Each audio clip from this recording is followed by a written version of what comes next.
కానీ అబద్ధాల ప్రాతిపదికన ప్రజలు శిక్షించిన తర్వాత కూడా ఇంకా ఇదే ఊకదంపుడు ఉపన్యాసాలతోని ప్రజల్ని మభ్యపెట్టాలని చూస్తే ప్రజలేమో అమాయకులు కాదు సార్. ఎందుకంటే అసెంబ్లీ ఎన్నికలలో లెక్క తేల్చారు. ఆ లెక్కతో సరిపోక ఇట్లనే మొదటి శాసనసభ సమావేశాలలో తొండి లెక్కలు అన్నీ చెప్తే పార్లమెంట్లో గుండు సున్నిచ్చారు.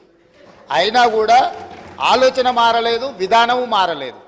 గొప్ప పథకం అని చెప్పిన బతుకమ్మ చీరలలో జరిగిన అవినీతి మీద కూడా బతుకమ్మ చీరలు చేనేత కార్మికులకు పని కల్పిస్తున్నాం అని చెప్పి సూరత్ వెళ్ళి కిలోల కింద చీరలు తీసుకొచ్చి ఆడబిడ్డల్ని మభ్యపెడితే ఆడబిడ్డలే బయటకు వచ్చి తగులబెట్టిర్రు. అవి ఏడగడుతురు? వ్యవసాయ పొలాలలో పిట్టలను బెదిరించడానికి బతుకమ్మ చీరలు కడుతున్నారు. ఆడబిడ్డలు ఎవరు కట్టుకోలే అధ్యక్ష. అంటే బతుకమ్మ ఒక సెంటిమెంట్ తెలంగాణ ఆడబిడ్డలకు. ఆ సెంటిమెంట్ను కూడా దోపిడీకే ఉపయోగించుకున్నారు.